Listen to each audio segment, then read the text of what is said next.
Kansas City, Missouri, January 11, 1970, 2:47 p.m. The phone rings inside the Trap, a cramped storefront at 5th and Troost, officially called the Northview Social Club. Really a front for the Kansas City mob's illegal gambling operation. Frank Tusa picks up the receiver. His voice is tense. The bets are lopsided. Heavily lopsided. Everyone in Kansas City wants to put money on the Chiefs, the hometown team, playing in Super Bowl IV against the Minnesota Vikings. The Chiefs are 12-point underdogs. Nobody cares. The city believes. And that belief is about to cost the mob a fortune. Tusa speaks into the phone. He reports the numbers. They cannot lay off $47,360 in bets. Cannot find enough people willing to bet on the Vikings. The action is all one-sided. If the Chiefs win, the Kansas City mob loses everything. Tusa waits. Then another voice comes on the line. Calm, controlled, demanding answers.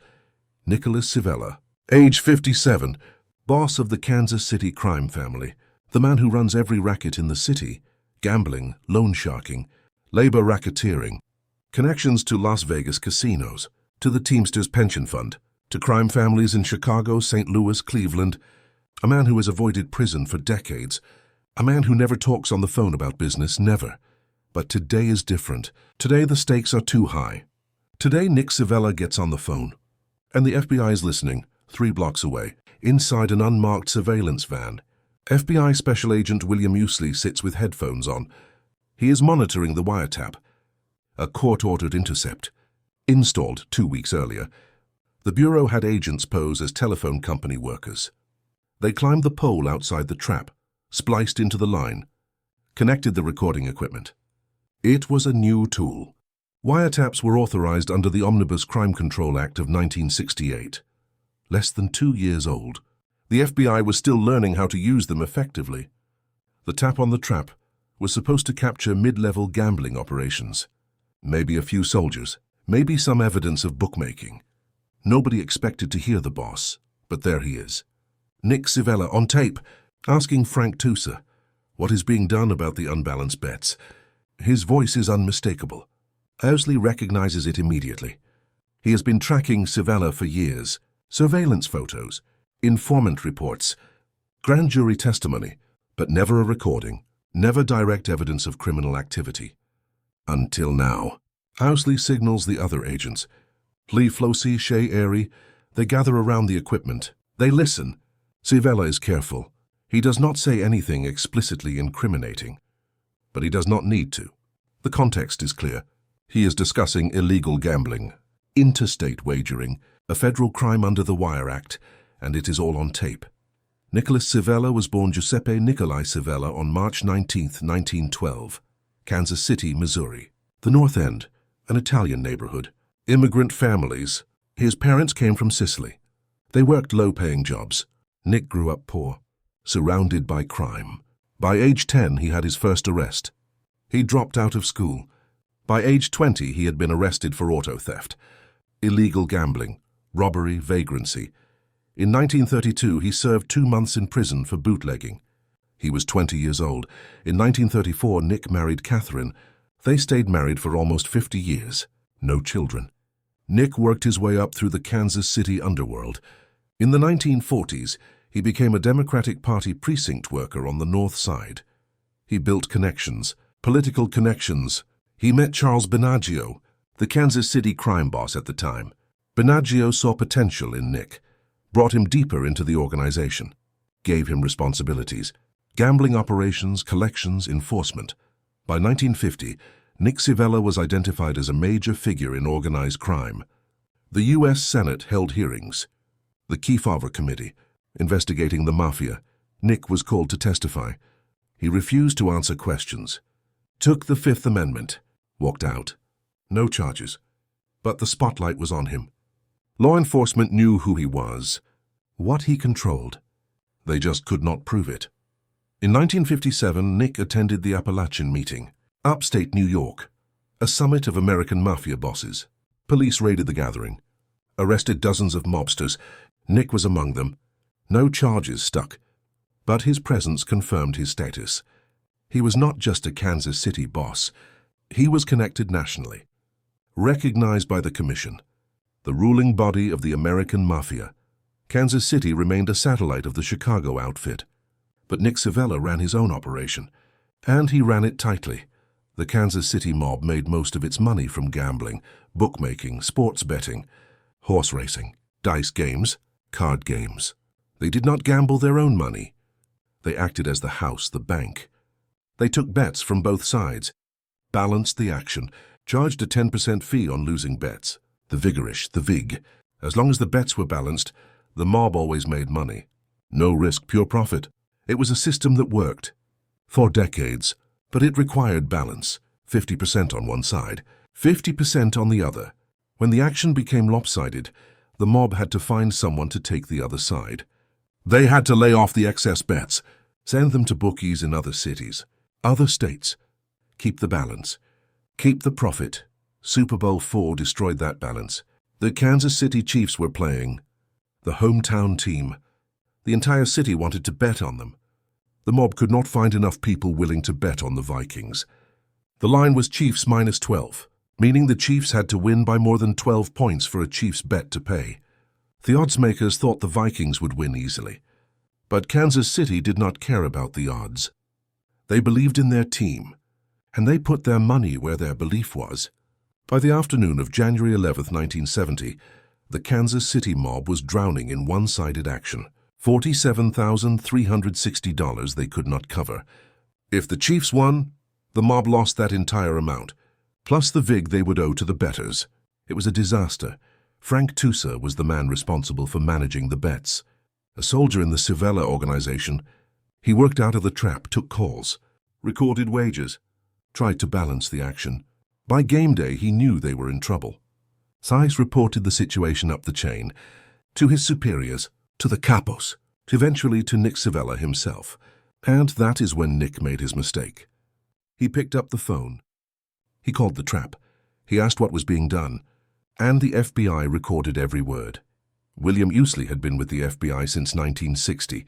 By 1970, he was a senior agent in the Kansas City field office, assigned to the organized crime squad. His primary target was Nick Civella. Usley had watched Civella for years, built files, interviewed witnesses, tracked his movements. But Civella was careful. He kept himself insulated. I used intermediaries, avoided direct involvement in criminal acts. The FBI needed something concrete, something that tied Civella directly to a crime, something that would hold up in court. The wiretap on the trap was supposed to provide that, but Usley did not expect it to deliver so quickly, or so completely. When Civella's voice came through the headphones, Usley could not believe it. The boss, on the phone, discussing gambling operations. It was exactly what they needed. But there was a problem. The wiretap was authorized for only 10 days. After that, they had to shut it down. Apply for a new warrant, start over. They were already on day 8. If the Super Bowl had been played a week later, they might have missed it. But luck was on their side. The game was today, and Civella had just incriminated himself. Usley made the decision. They would use this recording, build a case, arrest Civella, take down the boss.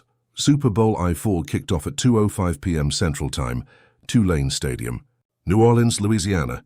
The Kansas City Chiefs versus the Minnesota Vikings. The Vikings were heavily favored. They had dominated the NFL all season. 12 wins, 2 losses, a powerful offense, a crushing defense. The Chiefs were the AFL champions, the American Football League, considered inferior to the NFL. The previous year, the New York Jets had shocked the Baltimore Colts in Super Bowl III, but most experts thought that was a fluke. They expected the Vikings to restore order, to prove the NFL's dominance.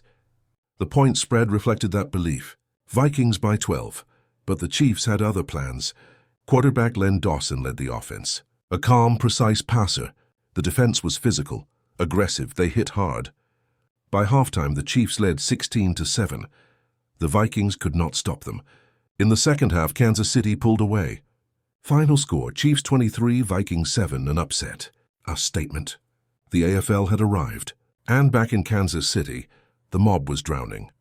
$47,360, all of it owed to bettors, plus the vig, The Kansas City mob took a massive loss. But the financial damage was nothing compared to what came next, because the FBI had the tape, and they were coming for Nick Civella. On January 13, 1970, 2 days after the Super Bowl, FBI agents moved in. They arrested Nick Civella at the Mirror Lake Country Club. He was playing golf with his wife. Agents approached on the course, identified themselves, placed him under arrest, illegal gambling, interstate transmission of wagering information, violation of federal law. Civella did not resist, did not say a word. He was taken into custody, booked, arraigned. Bail was set. He posted it, walked out. But the case was just beginning. The FBI had more than just the one phone call.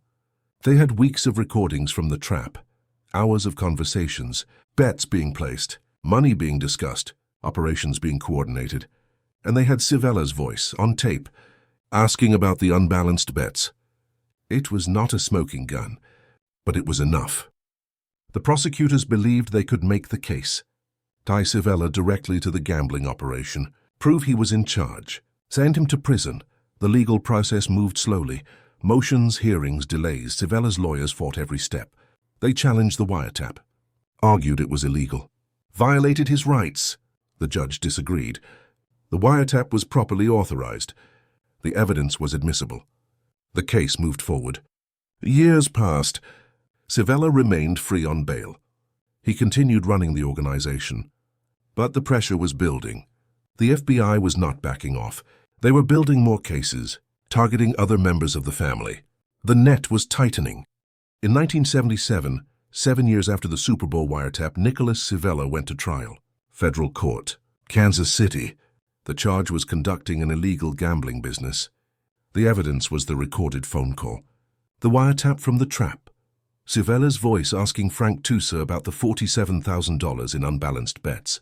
The prosecution played the tape for the jury. Over and over. They brought in FBI agents to testify. William Ousley took the stand, explained how the wiretap was installed, how it was authorized, how they recorded the conversation. He identified Civella's voice, confirmed the date, January 11, 1970, Super Bowl Sunday. The defense argued the tape was taken out of context, that Civella was simply asking a question, not directing criminal activity. But the jury did not buy it. The context was clear. Civella was involved in illegal gambling. He was the boss. He knew what was happening, and he was on tape discussing it. After 3 days of deliberation, the jury returned a verdict. Guilty. Nicholas Civella was convicted of illegal gambling, a federal felony. Sentencing was set for later that year. In December 1977, Civella stood before a federal judge. The prosecution asked for the maximum sentence, 5 years. The defense asked for leniency. Civella was 65 years old. He had health problems. He was not a violent criminal. The judge listened, then handed down the sentence. 4 years in federal prison. Civella was taken into custody immediately, transported to a federal facility. For the first time in his life, Nick Civella was behind bars for a significant sentence. The Super Bowl bet had finally caught up with him, but Civella's conviction was only the beginning. The FBI used the momentum to launch more investigations. They had learned something important. The mob could be beaten. Wiretaps worked. Patient surveillance worked. Building cases over years worked. And Nick Civella was not as untouchable as everyone thought. With the boss in prison, the FBI turned its attention to the rest of the organization. They targeted Civella's brother Carl, known as Cork, a capo in the family. They targeted Carl DeLuna, another high-ranking member. They targeted the gambling operations, the loan sharking, the labor racketeering, and most importantly, they started looking at Las Vegas. The Kansas City mob had deep connections in Las Vegas through the Teamsters Union. Specifically, the Central States Pension Fund, the union's retirement fund, worth hundreds of millions of dollars. Controlled by corrupt union officials, mobsters used the fund to finance casino construction in Las Vegas. They gave out loans to mob-connected developers, to casinos that paid kickbacks. In return, the mob gained control over casino operations. And once they controlled the casinos, they skimmed. They took cash off the top before it was counted. Before it was taxed, before it was reported, pure profit. Millions of dollars a year, flowing back to Kansas City, to Chicago, to Cleveland, to Milwaukee. The Las Vegas skim was one of the most lucrative operations in Mafia history, and Nick Civella was right in the middle of it. While Civella sat in prison, the FBI began investigating the skim. They installed wiretaps in Kansas City, inside a restaurant, a pizza place. They listened to conversations between mob members. They heard discussions about Las Vegas, about casinos, about money being moved, about cash being hidden. The conversations were careful, coded, but the FBI understood what they were hearing. They cross-referenced the wiretaps with financial records, with casino reports, with Teamsters documents. A pattern emerged. Money was being stolen, skimmed from the Tropicana Hotel and Casino, from the Stardust, from other properties, and it was being funneled back to the mob bosses in the Midwest, including Nick Civella. In 1979, Nick Civella was released from prison. He had served less than 2 years of his 4-year sentence. Good behavior. Health issues. He walked out of the federal facility and returned to Kansas City. His organization had survived without him. His brother Carl had kept things running. The gambling continued. The loan sharking continued. The Las Vegas money continued to flow. But things had changed. The FBI was everywhere. Surveillance teams followed the family's every move. Wiretaps were active on multiple locations. Informants had been recruited. The walls were closing in. Civella tried to return to his old life. He attended meetings. He gave orders. But he was careful. More careful than before. He knew the FBI was watching. He assumed his phones were tapped. He assumed his house was bugged. He communicated through intermediaries, used coded language, avoided putting anything in writing. But it did not matter. The FBI already had what they needed. The wiretaps from the pizza restaurant had captured enough evidence. In 1981, federal indictments came down. Racketeering charges, conspiracy to skim money from Las Vegas casinos. Nicholas Civella was named. So was his brother Carl. So was Carl DeLuna. So were 9 other members and associates of the Kansas City mob. The indictment was devastating. It detailed years of criminal activity. Millions of dollars stolen, bribes paid to union officials, threats made to casino employees. The case was built on wiretaps, on financial records, on testimony from cooperating witnesses. The evidence was overwhelming. Civella's lawyers knew it. They tried to negotiate, offered plea deals. But the government was not interested. They wanted a trial. They wanted convictions. They wanted to dismantle the Kansas City mob completely. But Nick Civella never stood trial for the Las Vegas skim. In 1980, while out on bail for the casino charges, he was arrested again, different charge, attempting to bribe a prison official. The charge stemmed from an earlier incident. Civella's nephew, Anthony Civella, was in federal prison in Texas. Nick had tried to arrange a transfer to a minimum security facility. He offered money to a prison employee. The employee reported it to authorities. The FBI investigated. They built a case, and in 1980 they charged Nick with bribery.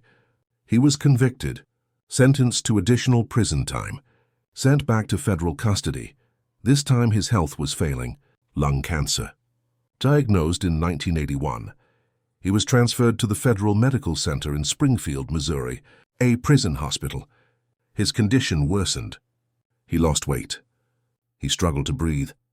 His lawyers filed motions for compassionate release. Medical parole. They argued he was dying, that he posed no threat to society, that he should be allowed to die at home. The court denied the motions multiple times. Nick Civella would stay in prison. But by early 1983, it was clear he did not have much time left. The cancer had spread. He was bedridden, barely conscious. On February 28, 1983, the Bureau of Prisons granted him medical release. Not a pardon. Not a commutation. Just permission to leave the prison hospital and die elsewhere. He was transported back to Kansas City. To his home. His wife Catherine was there. Family members came to visit. Nick Civella had 2 weeks of freedom, 2 weeks outside prison walls. Then on March 12, 1983, he died. He was 70 years old. He had been the boss of the Kansas City crime family for 30 years, and he died with federal indictments still hanging over him. The Las Vegas skim trial proceeded without him. In 1983, the remaining defendants went to court. Carl Civella, Carl DeLuna, others. The trial lasted months. The prosecution presented the wiretaps, the financial records, testimony from witnesses who had worked in the casinos, who had seen the money being skimmed, who had delivered cash to the mobsters. The defense tried to create doubt, argued the witnesses were lying, that the wiretaps were misinterpreted. But the evidence was too strong. In late 1983, the jury returned guilty verdicts. Carl Civella was convicted, sentenced to prison. Carl DeLuna was convicted, sentenced to prison. The Kansas City mob's leadership was behind bars, and it did not stop there. In 1984, another indictment came down. More casino skimming charges, this time targeting the Stardust. 15 defendants. More Kansas City mobsters. More Chicago mobsters. More Cleveland mobsters. The trial became known as the Strawman case. It was one of the largest organized crime prosecutions in American history. The evidence was damning. Secret recordings, hidden microphones, cooperating witnesses. The defendants had no chance. Convictions came in 1986, more prison sentences, more mob power destroyed. The Kansas City crime family never recovered. With Nick Civella dead and his successors in prison, the organization collapsed. Lower-level members scattered. Some retired. Some moved to other cities. Some cooperated with law enforcement to avoid prison. The gambling operations shut down. The loan sharking dried up. The connections to Las Vegas were severed. By the late 1980s, the Kansas City mob was finished, a shadow of what it once was. A footnote in Mafia history. The Super Bowl IV wiretap became legendary in law enforcement circles. It was taught at the FBI Academy in Quantico, used as a case study in organized crime investigations. It demonstrated the power of wiretaps, the importance of patience, the value of building cases over time. It showed that even the most careful mob bosses could make mistakes, that one phone call could bring down an empire. William Ousley, the FBI agent who monitored the wiretap, later wrote a book about the Kansas City mob. Mobsters in Our Midst. He detailed the investigation, the surveillance, the wiretaps, the arrests, the trials. He called the Super Bowl IV wiretap the first harpoon in the beast, the beginning of the end, and he was right. The trap no longer exists. The building at 5th and Troost is abandoned now, boarded up, graffiti on the walls. The neighborhood has changed. The Italian North End is gone. The families moved away. The social clubs closed. The mob headquarters that once buzzed with illegal activity sits empty, a relic of a different era. But the building is still there. A reminder, on January 11, 1970, an FBI wiretap was active on that phone line, and it captured the voice of Nick Civella, asking about $47,360 in unbalanced Super Bowl bets. That conversation led to his conviction, to his imprisonment, to the destruction of his organization, all because the hometown team was playing in the Super Bowl, and everyone in Kansas City wanted to bet on them. The Super Bowl itself became part of Kansas City history. The Chiefs' victory over the Vikings was not just a football game. It was validation, proof that the AFL belonged, that Kansas City could compete, that the underdog could win. Len Dawson, the Chiefs' quarterback, became a legend. He was named Super Bowl MVP. He led the team to glory. But in the days before the game, his name was caught up in the FBI investigation. His phone number had been found in the possession of a bookie, a man named Donald Dawson, no relation. The media jumped on the story. Reporters asked if Len Dawson was involved in gambling, if he had connections to the mob, if he had placed bets. Dawson denied everything, said he knew Donald Dawson casually, that there was no impropriety. The FBI cleared him, found no evidence of wrongdoing. Len Dawson played in the Super Bowl, and he won, but the connection between the game and the gambling investigation remained. A strange coincidence. A sidebar to the bigger story. The Interstate Wire Act of 1961 was the law that brought down Nick Civella. The law made it illegal to use telephone lines or other wire communications for illegal gambling across state lines. It was signed by President John F. Kennedy, designed to target organized crime's control of sports betting. For years, the law was difficult to enforce. Mobsters avoided the phones, used coded language, stayed off the grid. But with the introduction of court-authorized wiretaps in the late 1960s, the law became a powerful tool. The FBI could listen in real time, record conversations, build cases. The Super Bowl IV wiretap was one of the first major successes. It proved the law worked, and it opened the door for more aggressive investigations.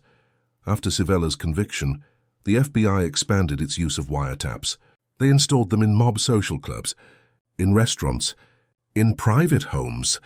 They listened to conversations about gambling, about loan sharking, about extortion, about murder. The wiretaps became the primary weapon in the fight against organized crime, and the mob had no defense. They could not see the bugs, could not hear the recordings, could not stop the surveillance.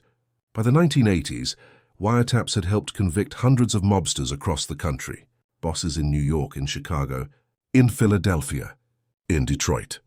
The Mafia was in retreat, and it started with a phone call in Kansas City.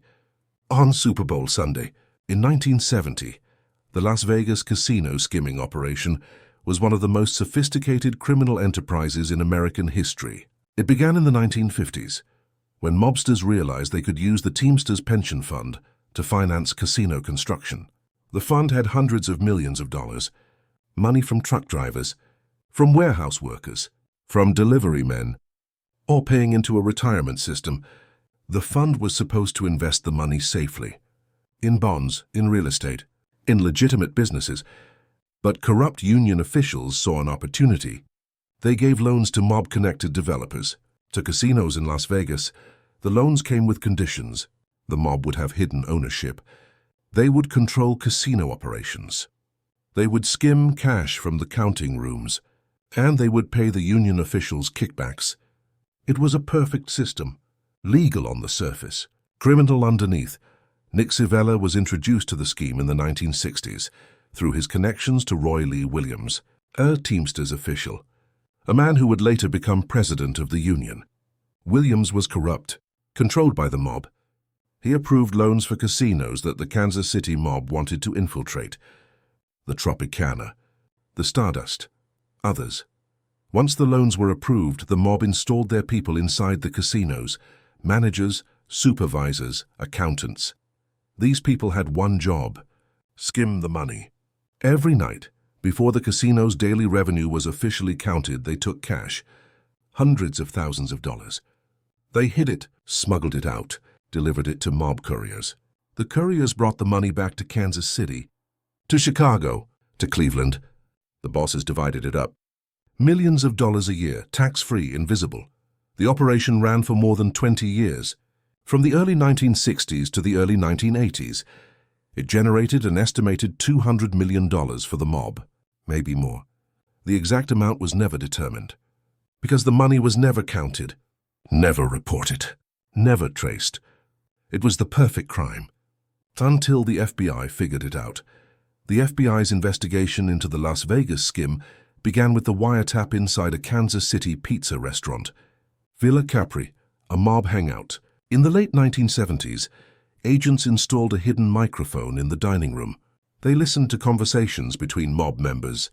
Carl Civella, Carl DeLuna, others. The conversations were careful. The mobsters knew they might be under surveillance.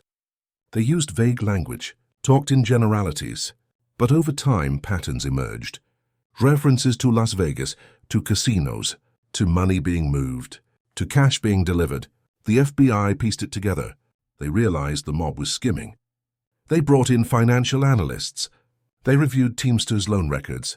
They examined casino revenue reports. They found discrepancies, money that should have been reported but was not. The evidence pointed to a massive criminal conspiracy. The FBI expanded the investigation. They recruited informants inside the casinos, employees who had seen the skimming, who had participated in it, who were willing to testify. They offered deals, reduced sentences, witness protection. Some accepted. The testimony was detailed, specific, names, dates, amounts. The informants described how the skim worked, how the cash was taken from the counting rooms, how it was hidden in suitcases, How it was driven out of Las Vegas, how it was delivered to the mob bosses. The FBI built a case that would reach all the way to the top. In 1981, the first indictments came down. The Tropicana case. Nicholas Civella was named. So was his brother Carl. So was Carl DeLuna. So were mob figures from Chicago and Milwaukee. The indictment charged them with racketeering, conspiracy, interstate transportation of stolen property. The stolen property was the skimmed money taken from the Tropicana casino. The indictment detailed the scheme, how the Teamsters pension fund had financed the Tropicana, how the mob had controlled the casino, how the money had been skimmed, how millions had been stolen. The evidence was overwhelming: wiretaps, financial records, testimony from cooperating witnesses. Nick Civella never faced trial. He was in prison, dying of cancer, but the others did. In 1983, after Nick's death, the trial began. It lasted months. The prosecution presented hundreds of exhibits, called dozens of witnesses, played hours of wiretap recordings. The defense tried to fight. They challenged the wiretaps, questioned the witnesses, argued the evidence was circumstantial. But the jury saw through it. The evidence was clear. The mob had stolen millions. The verdict came in late 1983. Guilty on all counts. Carl Civella was sentenced to 30 years in federal prison. Carl DeLuna received a similar sentence. Other defendants got 10 to 20 years. The Kansas City mob's leadership was destroyed. The Stardust case followed in 1984. Another round of indictments. 15 more defendants, more mob bosses, more evidence of skimming. This case was even bigger. The Stardust was one of the largest casinos in Las Vegas. The amount of money skimmed was staggering. The trial began in 1985. It became known as the strawman case because the mob had used a straw man to front their hidden ownership of the casino. Alan Glick, a San Diego businessman. The mob gave him the money to buy the Stardust. In return, he let them control it. Glick eventually became a cooperating witness. He testified at trial, described how the mob had used him, how they had threatened him, how they had taken millions from his casinos. His testimony was devastating. Combined with the wiretaps and the financial evidence, the defense had no chance. Guilty verdicts across the board, more prison sentences, more mob power destroyed. The FBI's investigation into the Las Vegas skim became the basis for the movie Casino, released in 1995, directed by Martin Scorsese. The film dramatized the skim, the mob's control of the casinos, the violence, the betrayals, the downfall. It was fiction, but it was based on fact. The Kansas City mob was represented in the film, though not by name. The characters, the events, the investigations, they were all rooted in reality. And it all started with the FBI's surveillance, the wiretaps, the patient work of agents like William Owsley, who listened, who waited, who built cases, who brought down the mob. Today, the Kansas City crime family is a ghost, a few old men, no real power, no operations. The FBI dismantled it completely. The arrests, the convictions, the prison sentences. There was no one left to run it. Younger members did not want the life. They saw what happened to Civella, to his brother, to DeLuna. They saw the surveillance, the wiretaps, the cooperating witnesses. They knew the game was over.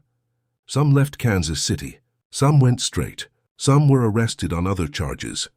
By the 1990s, the Kansas City mob was functionally extinct. Nick Civella is buried in Mount Olivet Cemetery, Kansas City, Missouri.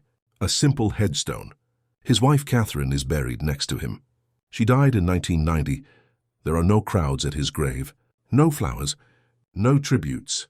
He is a forgotten figure, a relic of the past. Most people in Kansas City do not know his name, do not know what he did, do not know how powerful he once was. But law enforcement remembers. The FBI remembers. The case files remain. The wiretaps are archived. The story is documented.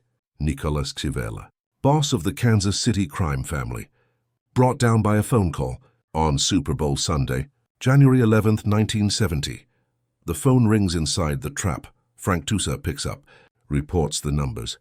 $47,360 they cannot lay off. Then another voice, calm, controlled. asking what is being done.